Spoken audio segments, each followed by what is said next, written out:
Dasar Tuhan baik, anugerahnya kekal selamanya.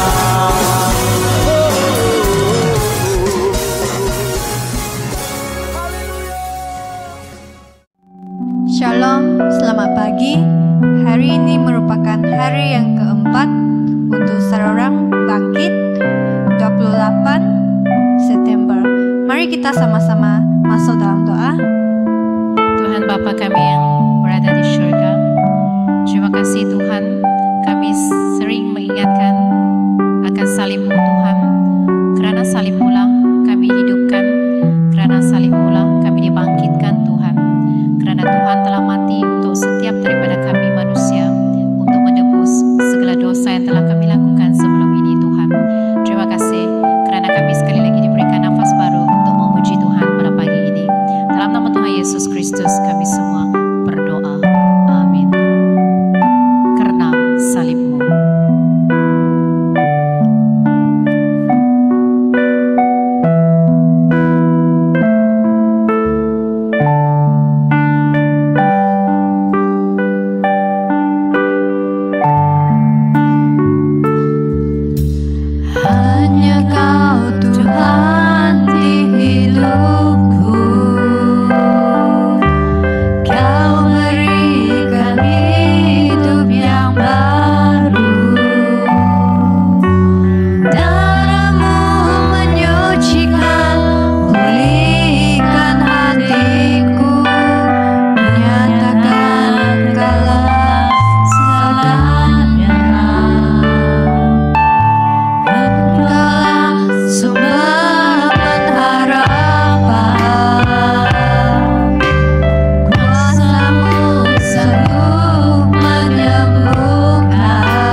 Shalom, selamat pagi saudara-saudari yang dikasihi Tuhan.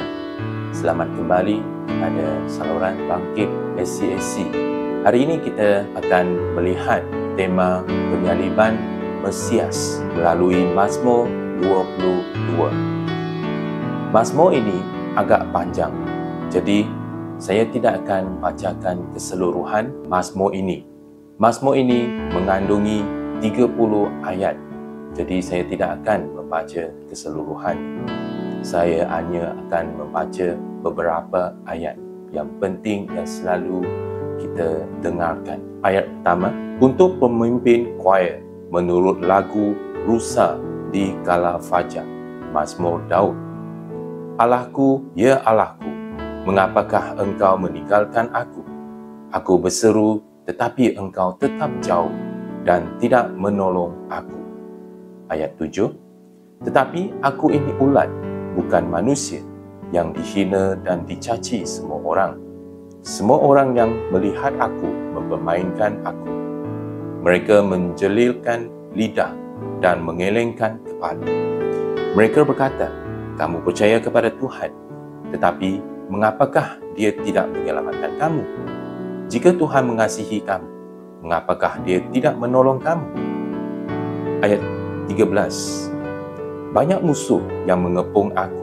Mereka semua mengeliling aku seperti kerbau hutan dari negeri Basan. Mereka menganggarkan mulut seperti singa, hendak mengaum dan menekam aku. Ayat 18. Musuh memandang aku sebagai tontonan. Mereka membahagikan pakaianku dan membuang undi untuk jubahku. Saudara-saudari, terdapat 4 buah mazmur berkenaan dengan kematian Kristus, masing-masing dari perspektif yang berbeza. Contohnya, Mazmur 40 adalah korban bakaran tentang kehendak Tuhan. Mazmur 22 adalah tentang korban penghapus dosa, menyatakan perasaan Kristus. Mazmur 69 adalah korban pengampunan dosa, ialah tentang hukuman Kristus. Dan yang terakhir, Mazmur 118 adalah korban kedamaian yang menubuatkan tentang nubuatan Nabi. Mazmur 22 sangat penting dalam penggambaran kematian Kristus sebagai korban di atas kayu salib. Mazmur ini menggambarkan kematian Kristus dan pengaruhnya terhadap dunia dengan cara yang lebih mendalam dan terperinci daripada mazmur lain. Mazmur ini ditulis oleh Daud pada tahun 1050 sebelum Masihi. Dia menggambarkan kematian Kristus di kayu salib dari 33 aspek. Apabila kita berfikir bahawa tentera Roma menciptakan alat penyiksaan yang kejam dan menyakitkan ini beratus-ratus tahun kemudian, bukankah ini bukti yang nyata bahawa Alkitab diilhamkan oleh Roh Tuhan? Mazmur ini terbahagi kepada 2 bahagian.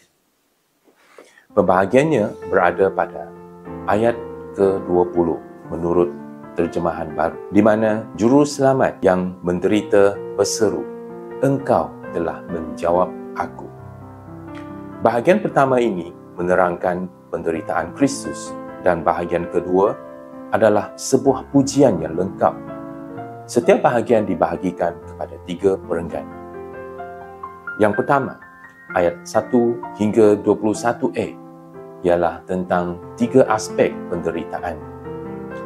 Pertama, dari Tuhan yang kudus, menyatakan tentang kekudusan Tuhan. Kedua, dari aspek manusia secara fizikal, ialah kebencian dari manusia.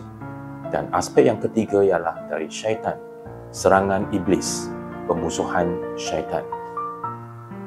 Bahagian kedua mempunyai 3 pengaruh yang dibawa melalui kebangkitan, ayat 21b hingga 31. Yang pertama ialah kepada saudaraku, ayat 22, kepada keturunan Yakub, keturunan Israel, ayat 23, dan kepada 4 kutub bumi, ayat 27.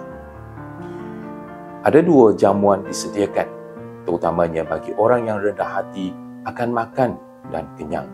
Dan semua orang gemuk di bumi akan makan, minum dan menyembah. Tajuk Mazmur ini diberikan nama Rusa di Kala Fajar ataupun Rusa Subuh. Di rumah ibadah dahulu, gelaran ini dianggap sebagai nama Tuhan, melambangkan penebusan pada waktu subuh dan korban pagi. Delitzsch berkata, menurut definisi tradisional, sinar pertama fajar adalah seperti tanduk rusa betina apabila cahaya pagi disingkapkan. Tetapi kerana Mazmur sering merujuk kepada rusa jantan atau rusa betina untuk melambangkan Tuhan kita, bukankah sama untuk Mazmur 22? Mazmur 22 menyebut beberapa haiwan yang merupakan musuh rusa subuh dan ingin membunuhnya. Ini menjadi kunci untuk membuka pintu bagi kita merenungkan beberapa aspek dari Mazmur 22 ini. Aspek yang pertama adalah aspek simbolik, rusa subuh dan musuhnya. Aspek yang kedua ialah aspek mesianik, 4 nama yang dinyatakan. Ulat, nyawaku yang satu-satunya, dalam terjemahan English, My Precious Life. Yang ketiga, pemimpin di tengah-tengah perhimpunan. Dan yang terakhir, penguasa bangsa. Aspek sejarah melalui kelahiran, kematian, kebangkitan dan kenaikan Mesias. Aspek yang terakhir ialah aspek nubuatan, 3 pembekatan yang kesudahannya adalah kerajaan Allah. Mari kita lihat kepada aspek simbolik. Pada zaman Musa, lembu jantan, kambing, domba, anak kambing dan burung merpati semuanya melambangkan korban Tuhan kita yang tidak berdosa. Dan mereka semua dibunuh dan dipersembahkan di atas mezbah. Tetapi dalam Mazmur ini, Tuhan Yesus adalah seperti rusa yang sering muncul pada waktu fajar, berlari di bawah bayangan pohon, menjilat embun dengan lidahnya dan memakan daun yang segar dengan mulutnya. Ia adalah sejenis binatang yang anggun yang dicipta oleh Tuhan, tetapi ia memiliki pertahanan diri yang paling rendah. Satu-satunya naluri kelangsungan hidup ialah deria bau yang tajam dan kaki yang kuat. Musuh semula jadinya ialah haiwan yang bergigi tarik dan berkuku tajam seperti singa. Ini adalah metafora yang indah yang digunakan dalam Mazmur ini tentang Tuhan kita. Mari kita lihat 4 musuh rusa yang dicatatkan seperti berikut. Yang pertama, lembu jantan Basan. Ayat 12, banyak lembu jantan mengelilingi. Lembu jantan Basan yang kuat telah mengepungku. Nabi Amos mengumpamakan para pemimpin bangsa Israel sebagai lembu-lembu betina Basan dan menegur mereka dengan keras kerana menindas orang yang sengsara dan orang yang miskin. Mereka ini bagaikan ketua imam dan ahli Taurat dan imam besar Anas dan Kayafas. Mereka menangkap Kristus, menyoal siasat dia tanpa alasan dan menyerahkan dia kepada Pilatus dan kerajaan Roma untuk dihukum mati. Mereka berteriak, biarlah darahnya tertanggung di atas kami dan zuriat kami. Kutukan ini telah diteruskan sehingga ke hari ini. Jika mereka ingin menghapuskan kutukan ini, mereka perlu tunggu sehingga Juru Selamat menyatakan dirinya. Mereka akan memandang kepada orang yang mereka tikam, bertaubat dengan ikhlas dan mengaku dosa mereka. Dengan demikian, dosa dan kejahatan mereka akan dibersihkan. Lembu jantan Basan juga dikenali sebagai kerbau liar, yang merupakan binatang yang paling kuat dan ganas di Afrika, terutamanya ketika diprovokasi atau dicederakan. Ia akan menggunakan kepala dan tanduknya untuk menyeksa mangsa sehingga mati. Ia seperti orang ramai di luar mahkamah Pilatus. Mereka berteriak serentak, bunuh dia, salibkan dia. Kami tidak mahu orang ini menjadi raja kami. Saya percaya tidak ada lagi yang lebih dahsyat dan jahat daripada orang ramai yang hirang waras seperti ini. Haiwan yang kedua ialah anjing. Ayat 16 dan ayat 20. Anjing-anjing telah mengelilingku, gerombolan orang durjana mengepungku. Mereka telah menembusi tangan dan kakiku. Selamatkan aku daripada pedang dan nyawaku yang satu-satunya daripada cengkaman anjing. Mazmur ini menyebut anjing sebanyak 2 kali. Kali pertama ialah secara mazmur di ayat 16. Ini merujukkan kepada askar-askar Roma yang melaksanakan tugas mereka. Dan yang kedua adalah secara tunggal yang tercatat dalam ayat 20. Ini merujuk kepada Pilatus. Walaupun Pilatus pernah berkata bahawa aku tidak mendapati kesalahan apa-apa pun sehingga orang ini patut dihukum, tetapi dia masih membiarkan Yesus mati di atas kayu salib. Pilatus adalah wakil kuasa dan pemerintahan Roma. Alkitab menggunakan anjing ataupun anjing liar untuk mewakili orang bukan Yahudi. F.W. Grant berkata, di hadapan salib, sifat sebenar manusia terselah. Mereka semua tidak peduli, tidak tahu malu, kotor, memakan bermacam-macam seperti anjing liar, seperti Samseng yang melakukan segala jenis kejahatan. Haiwan yang ketiga ialah singa. Ayat 12a. Selamatkan aku daripada mulut singa. Syaitan digelar singa yang mengaum sambil mencari mangsa, seperti catatan dalam 1 Petrus bab 5 ayat 8. Pada saat yang gelap itu, ketika Tuhan meninggalkan anaknya dan tidak ada malaikat yang datang untuk menolong, hanya iblis dan bala tenteranya yang ada di sana. Selepas godaan di padang gurun, iblis meninggalkan Tuhan Yesus buat sementara waktu, tetapi kemudian dia menyerang lagi dan secara peribadi memasuki hati Yudas untuk melakukan perbuatan durhakanya. Tetapi salib adalah serangan terakhir. Selain daripada si iblis, terdapat juga semua bala tentera neraka yang bersama-sama menyerang Kristus di atas salib. Tetapi setelah menumpaskan segala roh yang berkuasa dan memerintah, dia mendedahkan mereka di hadapan orang ramai dan menunjukkan bahawa dia telah menaluki mereka dalam salib. Ini dalam catatan Kolose bab 2 ayat 15. Walaupun tanduk lembu jantan liar, cengkaman daripada kedua-dua cakar anjing dan mulut singa adalah senjata yang berbahaya, tetapi tidak ada satu pun yang dapat membunuh rusa, iaitu Yesus Kristus, kerana dia berada di atas mereka. Serangan yang keempat ialah pedang. Ayat 20, selamatkan aku daripada pedang. Kekuatan keadilan ilahi menembusi hati gembala yang baik. Zakaria 13 ayat 7 katakan, Tuhan yang Maha Kuasa berfirman, bangkitlah hai pedang dan seranglah gembala yang bekerja untukku. Bunuhlah dia supaya kawanan dombanya tercerai-cerai. Aku akan menyerang umatku. Tuhan membangkitkan pedang dan menusuk pada Kristus.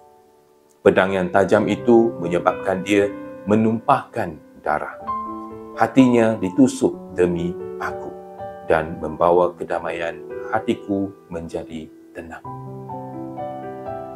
Aspek yang kedua ialah aspek Mesias. Mempunyai 4 nama Mesias. Nama yang pertama, ulat. Ayat 6, aku ini ulat.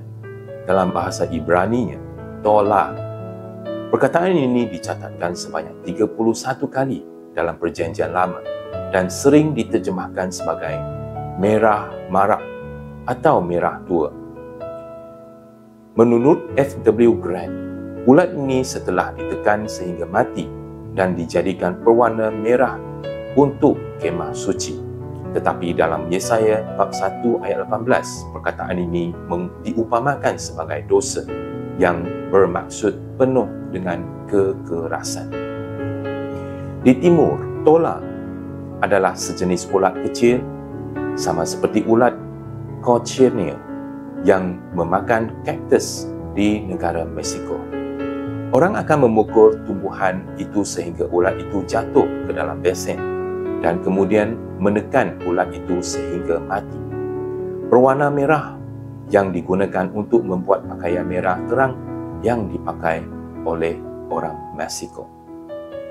Di Palestin dan Syria, mereka menggunakan ulat ini untuk mewarnakan pakaian yang sangat berharga dan hanya boleh dipakai oleh orang kaya dan bangsawan.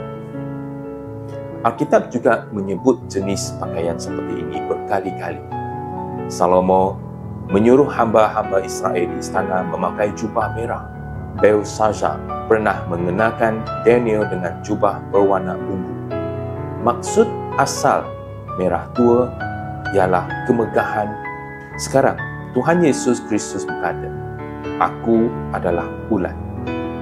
Dia akan diremukkan sampai mati supaya kamu dan saya boleh dikenakan jubah kemuliaan. Kerana penderitaan dan kematiannya, kita boleh memakai jubah kemuliaan dalam keselamatan. Ulat ini mengingatkan kita tentang penderitaannya di dalam tangan manusia. Dia juga berkata, "Aku ini bukan manusia," yang merujuk kepada orang yang tidak pernah wujud dan tidak penting. Nama yang kedua ialah nyawaku yang satu-satunya, my precious life. Dalam terjemahan Septuaginta, perkataan ini ialah monogenes, iaitu putra tunggal. Rasul Yohanes menggunakan perkataan ini sebanyak 5 kali. Dalam Kejadian bab 22 ayat 2, Ishak dipanggil anak tunggal dan Tuhan Yesus adalah anak tunggal Allah dan yang pertama dibangkitkan dari kematian. Jika ulat bercakap tentang kerendahan hati dan kemanusiaannya, nyawaku yang satu-satunya menekankan keagungan dan ketuhanannya. Pemimpin di tengah-tengah perhimpunan adalah nama yang ketiga. Ayat 23. Aku akan mengisytiharkan namamu kepada saudara-saudaraku. Di tengah-tengah perhimpunan, aku akan memujimu. Ini jelas sekali adalah kata-kata Tuhan selepas kebangkitannya. Pada hari kebangkitannya, dia berkata kepada Maria Magdalena, "Pergilah kepada murid-muridku, katakan kepada mereka bahawa sekarang aku akan kembali kepada Bapakku dan Bapakmu, Allahku dan Allahmu." Setelah dia mengisytiharkan nama Bapa, aku akan memujimu di tengah-tengah perhimpunan. Ketika kitab Ibrani memetik ayat ini, kata-kata di tengah-tengah perhimpunan. Ketika kitab Ibrani memetik ayat ini, dia menyatakan dengan kata-kata di tengah-tengah perhimpunan. Ini boleh difahami sebagai di tengah-tengah jemaah.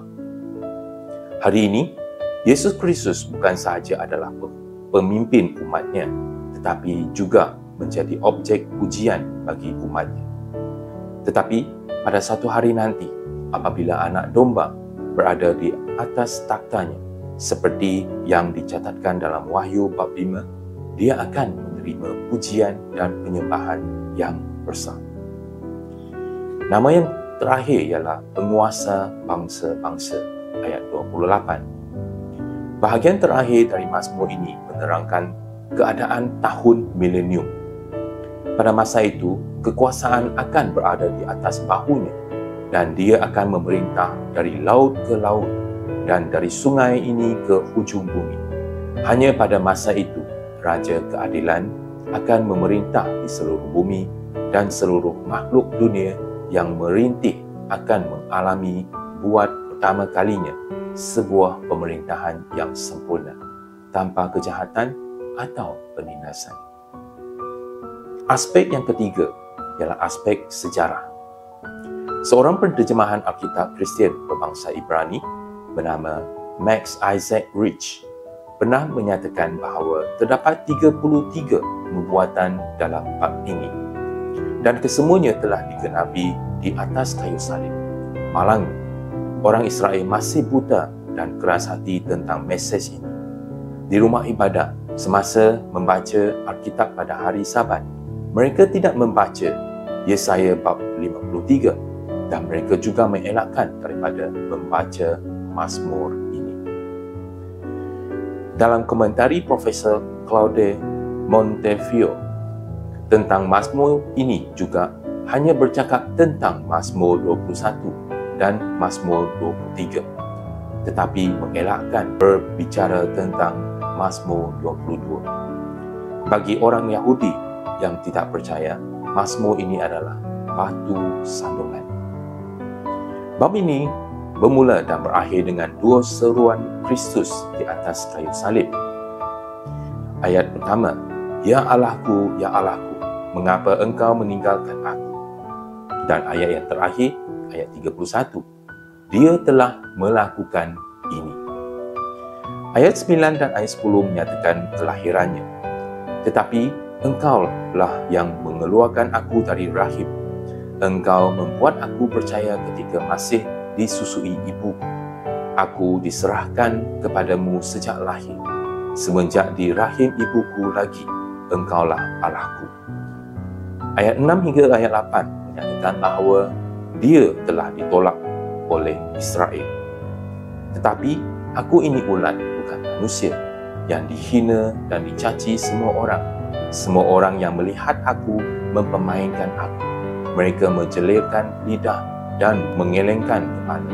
Mereka berkata, kamu percaya kepada Tuhan, tetapi mengapa Dia tidak menyelamatkan kamu? Jika Tuhan mengasihi kamu, mengapakah Dia tidak menolong kamu? Antara ayat pertama, seruan kesepian Immanuel, dan ayat ke-31, seruan kemenangannya, terdapat 5 perkara yang berbicara tentang keaiban Yesus Kristus di Bukit Kalvari. Yang pertama, siang berubah menjadi malam. Ayat 2, Ya Allahku, aku meratap sepanjang siang, tetapi engkau tidak mendengar, dan semalaman aku tidak berhenti merayu. Dalam catatan Matius bab 27 ayat 45 dan 46, Yesus berkata, pada tengah hari selama 3 jam, seluruh negeri itu menjadi gelap. Pada pukul 3 petang, Yesus berseru dengan suara lantang, Eli, Eli, lama sabachthani, yang bererti, Ya Allahku, Ya Allahku, mengapa engkau meninggalkan aku? Perkara yang kedua ialah diejek dan ditertawakan. Ayat 8, dia percaya kepada Tuhan, biar Tuhan selamatkan dia. Biar Tuhan lepaskan dia kerana Tuhan berkenan kepadanya. Kata-kata yang serupa juga dicatat dalam Matius bab 27 ayat 43. Orang-orang di bawah salib menyatakan bahawa dia percaya kepada Allah dan berkata bahawa dia anak Allah. Mari kita lihat, adakah Allah akan menyelamatkan dia sekarang? Ketiga, ialah membahagikan jubahnya di bawah salib. Ayat 18. Dan Yohanes 19 ayat 24 benar-benar menggenapi perkara yang berlaku. Askar-askar bercakap sesama sendiri, janganlah koyak jubah ini, marilah kita buang undi untuk menentukan orang yang boleh mendapatnya. Hal ini berlaku supaya apa yang tertulis dalam Alkitab terjadi. Mereka membahagi-bahagi pakaianku dan membuang undi bagi jubah. Demikianlah yang dilakukan oleh askar-askar itu. Dan yang keempat ialah tangan dan kakinya ditikam. Ayat 16. Baik pemazmur bab ini Daud maupun sesiapa pun dalam sejarah, tidak pernah ada orang mengalami pengalaman seperti ini. Tetapi tangan, kaki dan lambung Tuhan kita yang diberkati telah ditikam. Yohanes bab 19 ayat 31 hingga 37 menyatakan, hari itu, sehari sebelum hari Sabat, Para penguasa Yahudi tidak mahu mayat orang yang disalibkan masih di kayu salib pada hari Sabat. Apalagi hari Sabat kali ini hari perayaan yang khas. Oleh itu, mereka meminta kebenaran Pilatus untuk mematahkan kaki orang yang disalibkan dan menurunkan mayat-mayat itu dari kayu salib. Tetapi, apabila mereka sampai kepada Yesus, mereka melihat bahawa dia sudah meninggal. Oleh itu, mereka tidak mematahkan kakinya, tetapi salah seorang askar menusuk Yesus dengan tombak. Dan pada ketika itu juga keluarlah darah dan air. Hal ini berlaku supaya apa yang tertulis dalam Alkitab terjadi.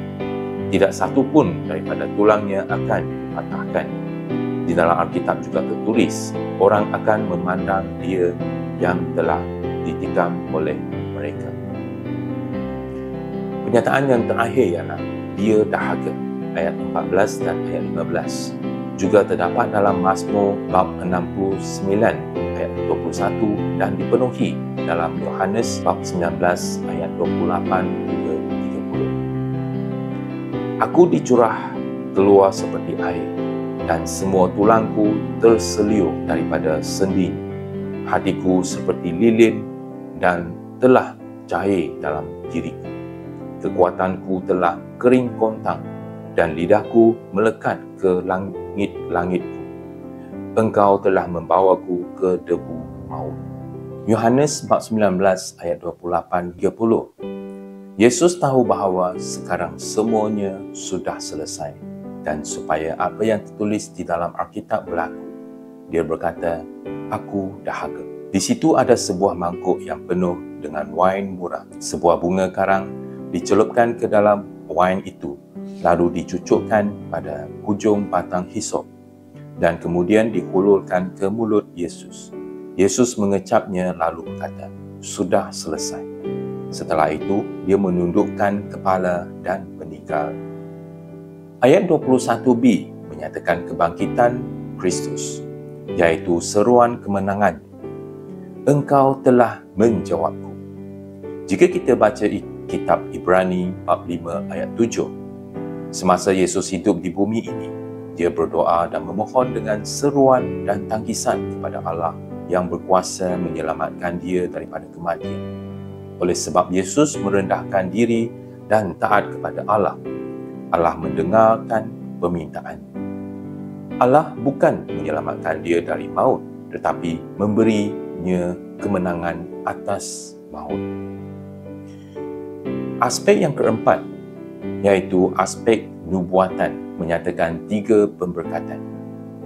Dari ayat 22 hingga akhir, skopnya adalah luas dan orang-orang di hujung bumi akan ingat dan berpaling kepada Tuhan. Pertama, ayat 22 dipetik dalam Ibrani bab 2 ayat 12 yang merujuk kepada orang percaya dalam generasi hari ini, iaitu gereja. Kita adalah saudara-saudaranya yang menikmati bahagian dalam sukacita dan kebahagiaan melalui pengorbanannya di atas kayu salib. Seterusnya ialah keturunan Yakub dan Israel, ayat 23. Hari ini masih ada orang Yahudi yang hidup dalam ketidakpercayaan, tetapi suatu hari nanti mereka akan memulihkan dan memperbaharui perjanjian mereka dengan Allah. Mereka akan memandang orang yang telah mereka tikam dan sekali lagi mereka dicantum balik ke pohon zaitun lalu menghasilkan buah bagi Tuhan. Akhirnya, setiap pelosok dunia akan ingat dan berpaling kepadanya kerana kerajaan milik Tuhan dan dia memerintah segala bangsa.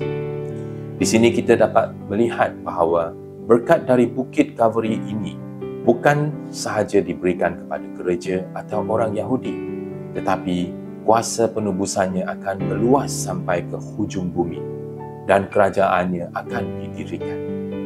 Anak manusia yang ditolak di Kalvari akan menjadi raja segala raja dan Tuhan segala Tuhan. Yohanes berkata, kemudian malaikat ketujuh meniup trompetnya dan suara-suara lantang di syurga berkata, Allah, Tuhan kita dan penyelamat yang diutusnya mempunyai kuasa untuk memerintah dunia. Dia akan memerintah selama-lamanya. Pada hari itu, alam semesta dipenuhi dengan pujian dan penyembahan, dan seluruh bumi akan menjadi makmur. Semua orang yang makmur di bumi akan berjamu dan menyembah Tuhan.